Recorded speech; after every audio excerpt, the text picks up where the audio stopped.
അർബഅത്തുൻ മിനത് തുയൂർ, പക്ഷികളിൽ നിന്നുള്ള 4 പക്ഷികളുടെ ദുസ്വഭാവത്തെ ത്വയ്യിറു, നീ ഒഴിവാക്കിയിടും, അതെനിക്ക് പറ്റൂല.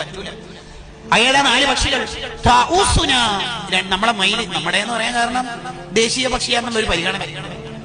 ദീക്ക് പൂവൻകോഴി, ഖുറാബ് കാക്ക, നസ്ർ പരുന്ത്. എന്താ ഈ 4 പക്ഷികളുടെ പ്രശ്നം? ഒന്ന് കിബറാണ്. കിബർ ആർക്ക്? മയിലിന് കിബറാണ്. ഒന്ന് പീലിയല്ല വിടർത്തി കഴിഞ്ഞാൽ എന്ന് പറഞ്ഞാൽ പർദ്ദന്റെ പുറത്ത് മാലിട്ട് കഴിഞ്ഞാൽ ഉണ്ടാവുന്ന ഒരു സംഗതി, ഒരു കിബറാണ്. ഈ മയിലിന് അങ്ങനെ ഒരു പ്രശ്നമുണ്ട്, കിബർ ഉണ്ടാവും. പീലിയല്ല വിടർത്തി കഴിഞ്ഞാൽ ഞാൻ അത്യാവശ്യം കുഴപ്പമില്ല. ദീക്ക് പൂവൻകോഴിന്റെ പ്രശ്നം എന്നാ? അതിന് ഷഹ്വത്ത്, അമിതമായ ലൈംഗിക ദാഹം ഉണ്ടാവും. നല്ല സുന്ദരിയായ ഭാര്യ ഉണ്ടാവും, എന്നാലും +2 പെമ്പിള്ളേർ പോകുമ്പോൾ നോക്കും.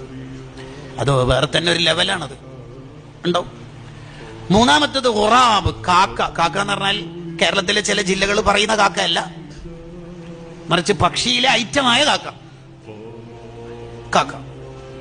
അതിന്റെ പ്രശ്നം എന്നാ? അതിന്റെ പ്രശ്നം എന്ന് പറഞ്ഞാൽ ഹിർസാണ്, അലച്ച. എത്ര കിട്ടിയാലും കാക്കക്ക് അങ്ങനെ ഒരു പ്രശ്നമുണ്ട്. നല്ല ഫുഡ് കൊടുത്താലും പിന്നെ എലി ചത്തതുണ്ടെങ്കിൽ അവിടെ പോയിട്ട് ഒന്ന് കുത്തും. അങ്ങനെയുണ്ട് ചില ആള്. മൂപ്പരെ കുറവെല്ലാം മാറ്റിയിട്ട് സ്ഥാപനത്തിന്റെ കമ്മിറ്റിയിൽ ഇട്ടാലും പിന്നെ ഈ പഴയ ഫിത്തിന് തന്നെ ഉണ്ടാവും.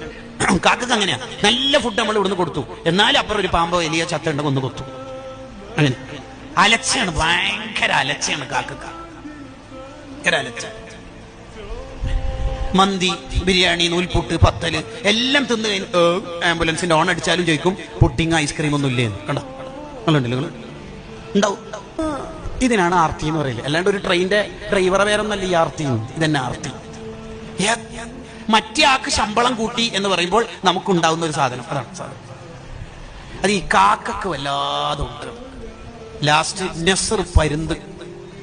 പരുന്തിന്റെ ഒരു പ്രശ്നം എന്ന് പറഞ്ഞാൽ ഉജുബാണ്. മുകളിൽ എത്തിക്കഴിഞ്ഞാൽ പിന്നെ ഞാൻ വേറെ ലെവലായി പോയി എന്നുള്ളൊരു ചിന്ത. സിദ്ദീഖ് റളിയല്ലാഹു അൻഹു ഖലീഫയായിട്ട് വളരെ ടെൻഷനായി ഇങ്ങനെ പോവുക.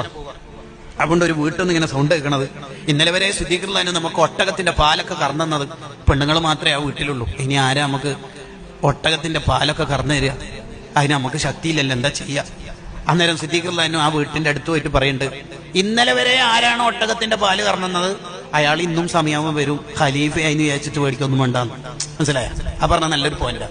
എന്ന് പറഞ്ഞാല് സോണിലും ഡിവിഷനിലും എത്തിയെന്ന് വിചാരിച്ചിട്ട് സ്വന്തം യൂണിറ്റിൽ സുന്നി വോയിസിന് ഇറങ്ങാണ്ട് കൂലാം. അതാണ് അതിന്റെ ഷറഹ്.